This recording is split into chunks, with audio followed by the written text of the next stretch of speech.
El presidente de Bielorrusia Alexander Lukashenko confirmó este martes que Yevgeny Prigozhin, el jefe del grupo militar, se encuentra actualmente en Bielorrusia, informó la agencia estatal de noticias Pelta. Como lo había prometido, Lukashenko permitirá a los miembros del grupo Wagner permanecer en Rusia por un tiempo y agregó que coincide con el ministro de Defensa prorruso Víktor Kremin, quien anteriormente había declarado que no le importaría tener una unidad de este tipo en el ejército y le pidió que discutiera el asunto con los representantes de Gonder. Según Belta, Lukashenko señaló que el presidente ruso Vladimir Putin puede proporcionar las garantías de seguridad necesarias. El presidente bielorruso Alexander Lukashenko ha confirmado que el jefe del grupo Wagner, Yevgeny Prigozhin, se encuentra ahora en Bielorrusia gracias a un acuerdo que sofocó una rebelión de los 25.000 mercenarios de Freewine en Rusia, actuando como mediador entre Putin y Prigozhin. Lukashenko divulgó algunos detalles de su participación a pesar del escepticismo inicial de Putin. Lukashenko consiguió convencer a Prigozhin de que retirara sus fuerzas cuando se encontraban a tan solo 200 kilómetros de Moscú. Mientras tanto, en Moscú, Vladimir Putin dirigió una solemne ceremonia de homenaje a las Fuerzas Armadas rusas por haber evitado una guerra civil. También rindió homenaje a los pilotos militares cuyos aviones fueron derribados durante la rebelión. Más tarde, Putin reveló que el gobierno había financiado íntegramente al grupo Wagner, destinando 86.000 millones de rublos a la financiación de los combatientes. Además, el grupo Concord de Prigozhin consiguió un contrato de 80.000 millones de rublos para suministrar alimentos a los militares. El grupo Wagner se estaba preparando para entregar equipo militar pesado al Ministerio de Defensa de Rusia, según ha informado la agencia de noticias RIA. También señala que el Servicio Federal de Seguridad de Rusia ha cerrado la causa penal contra el grupo Wagner después de que su líder Yevgeny decidiera dar marcha atrás al invento de motín de este fin de semana. El lunes, el presidente ruso Vladimir Putin indicó que los combatientes del grupo Wagner pueden unirse al ejército ruso o dirigirse a Bielorrusia. Asegura que sus acciones fueron en protesta y que nunca tuvo la intención de derrocar al gobierno. El de motín terminó gracias a un acuerdo negociado con el presidente de Bielorrusia. Vladimir Putin se reunió con militares rusos para agradecerles por su lealtad durante el intento de rebelión del grupo Wagner. El presidente subrayó que gracias a las acciones del ejército se pudo evitar una guerra civil y garantizar el funcionamiento de los centros de control. A su vez, el líder bielorruso Alexander Lukashenko calificó la insurrección como una tentativa de Occidente de desestabilizar la región. El presidente de Rusia Vladimir Putin pronunció este martes un discurso ante militares en el Kremlin. Ayer agradeció las acciones que se llevaron a cabo por parte del ejército y la sociedad, que permanecieron unidas frente a la rebelión del grupo militar Wagner. El mandatario indicó que los trabajos de las fuerzas rusas evitaron una guerra civil. El presidente Putin confirmó la muerte de pilotos rusos en sus enfrentamientos con Wagner. Activaron a su vez varias aeronaves rusas. Putin elogió el coraje de los pilotos rusos que salvaron a su país de una trágica situación. Defendieron el orden constitucional, la vida, la seguridad y la libertad de nuestros ciudadanos. Salvaron a nuestra patria de perturbaciones. Realmente detuvieron una guerra civil en una situación difícil. Actuaron de manera clara y armoniosa con hechos. Demostraron su lealtad al pueblo de Rusia y el juramento militar. Mostraron responsabilidad por el destino de la patria y su futuro. Las unidades del Ministerio de Defensa, la Guardia Nacional, los empleados del Ministerio del Interior y los servicios especiales garantizaron el funcionamiento confiable de los centros de control más importantes estratégicos, incluida la defensa, las instalaciones, la seguridad de las regiones fronterizas, la retaguardia de nuestras fuerzas armadas, todas las formaciones militares que siguieron en su momento llevando a cabo heroicamente la lucha en el frente. No debimos que retirar unidades de combate de la zona de la operación militar especial en los enfrentamientos con los rebeldes. Fallecieron camaradas nuestros de combate, pilotos no cedieron y con decencia cumplieron la orden y su deber. En este contexto, la Guardia Nacional de Rusia, un cuerpo militar interno de este país, dijo que va a introducir armas pesadas para mejorar la defensa de Moscú. Ahora vamos a revisar qué está pasando con el grupo Wagner. Las autoridades indicaron que ya están en marcha los preparativos para la transferencia de equipo militar pesado de Wagner a las Fuerzas Armadas y la Federación de Rusia. Estamos hablando de una gran variedad de armamento que ha sido clave en el conflicto armado en Ucrania. Además, recordemos que el presidente Putin dejó la puerta abierta a que los miembros de Wagner puedan firmar contratos con el Ministerio de Defensa de Rusia para que puedan seguir combatiendo en el frente. Ahora vamos a revisar qué está pasando en el ámbito penal con Wagner. El caso de rebelión armada por parte del grupo Wagner fue cerrado en Rusia luego de su intento insurrección armada del fin de semana. Por su parte, el presidente de Bielorrusia, quien medió con el grupo Wagner, indicó que fue doloroso observar los acontecimientos que tuvieron lugar en Rusia el fin de semana, y en ese contexto aseguró que puso en alerta al ejército y ordenó que estén preparados para el combate. Escuchemos sus declaraciones. La amenaza de un nuevo conflicto global nunca ha estado tan cerca como lo está hoy. De nuevo están tratando de destruir nuestra región y nuestro país, desorientar a la gente por cualquier medio, agitan el ambiente, y bajo este ruido intentan imponer sus propias reglas, establecer su propio orden, un orden en el cual no existirán ni nuestros países, ni nuestros pueblos. Las autoridades rusas han destacado la unión del pueblo y las Fuerzas Armadas, aún más en momentos en los que Rusia enfrenta a duras tensiones con Occidente. Neumáticos y académicos de China y Rusia se han reunido en Beijing para celebrar la amistad de los dos países en medio de un panorama mundial complicado, y no está dispuesta a continuar trabajando con Rusia para seguir juntos el camino de desarrollo inclusivo, promover la construcción de la iniciativa de la Franja y la Ruda y profundizar la cooperación con la Unión Económica Euroasiática. Están contribuyendo a un orden mundial multipolar en la práctica, teniendo en cuenta los intereses, la cultura y la identidad de todos los estados. El foro de expertos de alto nivel China-Rusia se centra en una amplia gama de campos, desde la implementación de planes regionales de seguridad y desarrollo hasta la expansión de los intercambios amistosos entre los jóvenes. Los expertos indican que la cooperación entre China y Rusia ha allanado un nuevo camino para que sean potencias mundiales responsables frente a las crecientes provocaciones ideológicas de Occidente y las acciones de unilateralismo y proteccionismo. El sistema internacional todavía tiene deficiencias relacionadas con el legado de un mundo unipolar. Esto intenta dividir el mundo entre los que tienen razón y los que están equivocados, lo que por supuesto es contraproducente para que podamos abordar nuestros propios intereses. Mientras tanto, podemos impulsar conjuntamente nuestras propias agendas, como el mundo multipolar y la democratización de las relaciones internacionales. Los expertos indican que los intercambios de expertos entre China y Rusia pueden proporcionar a los formuladores de políticas directrices no solo para mejorar las relaciones políticas, económicas y sociales de los dos países, sino también para ofrecer una visión amplia del desarrollo global. CGTN en español. El ministro de Defensa de Rusia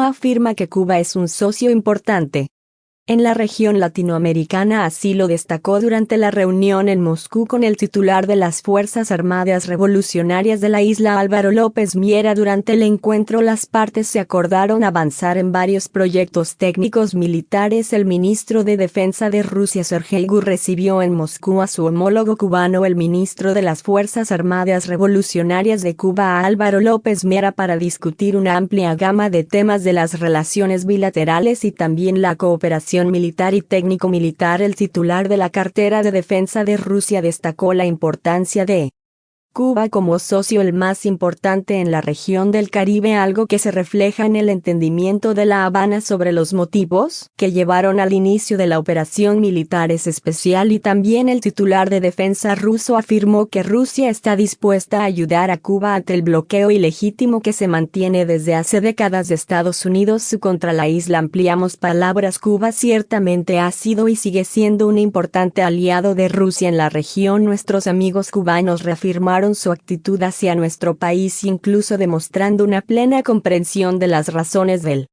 Inicio de la operación militar especial en Ucrania. Moscú y La Habana defienden la Carta de la ONU contra su reemplazo por el llamado orden basado en reglas, que refleja el deseo del Occidente colectivo de promover formas de existencia neocoloniales a expensas de países esclavizados y competidores derrotados. Por su parte, Álvaro López destacó las relaciones de amistad entre Moscú y La Habana. Sostuvo que Rusia es un amigo que estuvo presente en los momentos más difíciles de la isla. Denunció la expansión de la OTAN hacia las fronteras de Rusia y también destacó el papel clave que juega Rusia en la lucha contra el neofascismo. El empeño de Estados Unidos en continuar la progresiva expansión de la OTAN hacia las fronteras de la Federación de Rusia ha conducido a un escenario con unas implicaciones de alcance impredecible que se pudo evitar el flujo creciente de armas. La retórica agresiva y las sanciones unilaterales solo contribuyen a profundizar las causas del conflicto, obligando a Rusia a llevar a cabo la operación especial que hoy tiene lugar. Cabe destacar que el titular de defensa cubano fue condecorado con la Orden de la Amistad por su contribución al fortalecimiento de la cooperación militar y técnico-militar entre ambas naciones, una esfera que continúa desarrollándose de la manera más positiva entre estos dos países. La crisis energética que atraviesa la Unión Europea empuja al bloque a buscar alianzas estratégicas con América Latina. Al respecto, en julio se evalúa firmar un memorándum de entendimiento en la cumbre de la CELAC. Además, se espera la respuesta en Mercosur para concluir un acuerdo de libre comercio, algo que se ve obstaculizado por un sinfín de imposiciones desde el viejo continente. Las 23 años de conversaciones, hoy este tratado encuentra resistencia a sus cláusulas medioambientales. Estamos hablando de una negociación comercial que inició en 1999 y que en 2019 logró cerrarse a nivel técnico, pero la ratificación sigue pendiente, por lo que no está vigente, y es que varias naciones están en desacuerdo con las cláusulas ambientales que incluye este documento y que afecta a los países latinoamericanos y por supuesto a su agroindustrial. Justo la Unión Europea coloca la mayoría de sus demandas ambientales en Brasil, por lo que el presidente de este país, Luis Ignacio Lula da Silva, ha dicho: necesitamos el acuerdo con la Unión Europea.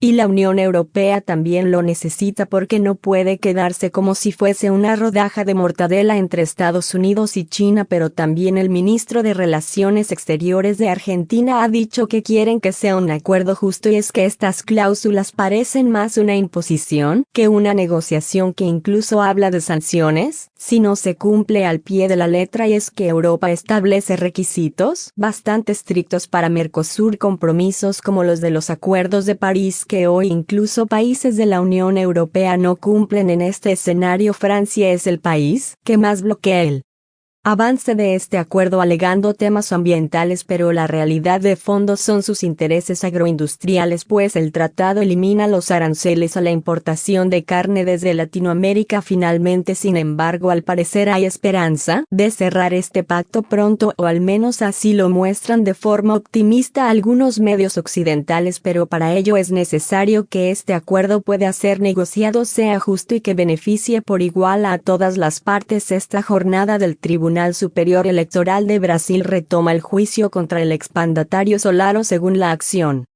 presentada por el Partido de los Trabajadores, el político está acusado de abuso de poder y uso indebido de los medios de comunicación. La denuncia se vincula a una reunión que Bolsonaro mantuvo con embajadores en julio del año pasado, en la que cuestionó el sistema de votación de Brasil. La acción insiste en que el entonces presidente desinformó a los diplomáticos y aseguró que las urnas electrónicas para la votación podían ser objeto de fraude. En paralelo, la defensa del exmandatario afirma que las críticas a los mecanismos electorales eran parte de un debate legítimo. El proceso en su contra podría terminar en su inhabilitación política por 8 años. En Argentina, la Secretaría de Derechos Humanos solicitó a la Justicia Federal iniciar una investigación sobre la represión ocurrida en las manifestaciones en la provincia de Jujuy. La presentación judicial incluyó testimonios sobre prácticas violatorias por parte de la policía local. El documento del organismo contiene alrededor de 150 denuncias desde las localidades donde se llevaron a cabo las protestas. La delegación señala numerosos casos de personas que recibieron impactos con balas de goma. En este contexto, el presidente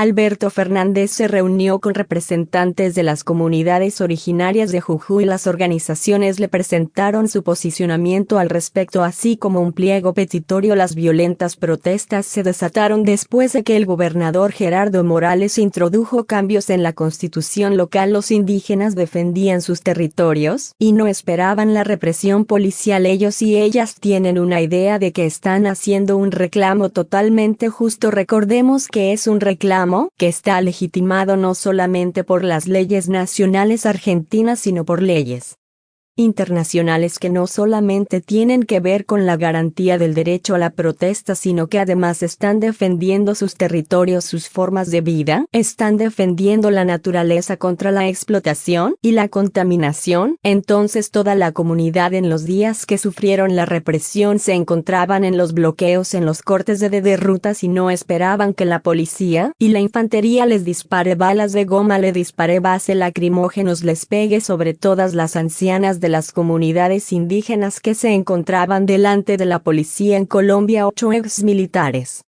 reconocieron ante la Jurisdicción Especial para la Paz su responsabilidad en los casos denominados falsos positivos. En concreto, los oficiales retirados admitieron su participación en los asesinatos y desapariciones forzadas de 49 personas en Antioquia entre 2002 y 2006. La audiencia tuvo lugar después de que fueron hallados los cuerpos en el cementerio de municipio de Dabeiba. Se logró probar que los restos óseos corresponden a víctimas asesinadas durante el conflicto armado. A la sesión también asistieron otros 14 exmiembros de la fuerza pública vinculados con los crímenes. Los falsos positivos fueron ejecuciones extrajudiciales de civiles cometidas por militares durante el gobierno de Álvaro Uribe, que hicieron pasar como bajas de combate en Colombia, donde el presidente Gustavo Petro llegó al departamento de La Guajira, desde donde gobernará durante esta semana. La visita del mandatario ocurre en medio de graves problemáticas en la región, como la escasez de agua potable y la desnutrición. Se prevé que Petro sostenga varios encuentros con las comunidades y firme decretos para el bienestar de la población local luego de declararse emergencia económica y social en el departamento de La Guajira. El gobierno del presidente Gustavo Petro, incluido su gabinete ministerial, durante 6 días instalarán sus labores en esta zona del extremo norte del país. Desde este lunes buscarán, mediante un Consejo de Seguridad y posteriormente un Consejo de Ministros, dar cumplimiento de la sentencia de la Corte Constitucional de 302 del 2017, donde declaran el estado de cosas inconstitucionales frente a la protección especial de los derechos al agua, salud y alimentación para las comunidades indígenas de los municipios de Riohacha, Manaure, Uribía y Maicao. José Silva Duarte, director de la ONG de Derechos Humanos Nació, profundiza en lo que viene pasando en su territorio. El departamento de La Guajira durante décadas ha venido siendo estigmatizado, ha venido siendo olvidado por el Estado colombiano. A pesar de ser un departamento rico en recursos naturales, a pesar de ser un departamento con muchos recursos, aquí fallecen a diario niños por física, hambre y sed. Al mandatario colombiano le espera entonces una larga lista de problemas acumulados desde hace más de 12 años, tiempo en que el departamento se ha colmado de corrupción, reflejado en la destitución de 3 gobernadores del departamento, además de graves problemas de agua y desnutrición, que impactan principalmente a los menores. Las comunidades ancestrales además son aterrorizadas por las múltiples bandas criminales y guerrillas, como que operan en su territorio. Al narcotráfico, minería ilegal, contrabando, masacres, despojo de tierras y extorsiones se suma un desempleo en su capital del 17,4%. Para José Silva, estas son algunas de sus exigencias al gobierno. Como pueblo indígena Wayuu, le solicitamos al primer mandatario del país que se restablezcan nuestros derechos fundamentales, que se restablezca el derecho a nuestro territorio, porque no es justo que empresas multinacionales sigan invadiendo nuestros territorios, sigan profanando nuestros sitios sagrados. No es justo que estas empresas nos sigan dividiendo y generen todo un escenario de enfrentamientos entre familias, porque actualmente estamos enfrentados entre sí con un grave saldo de derramamiento de sangre, hombres, mujeres y niños asesinados en el marco de la transición energética. Silva agrega que es de Nación Wayuu van a presentar al presidente una carta con su visión de la transición energética en la región. Esto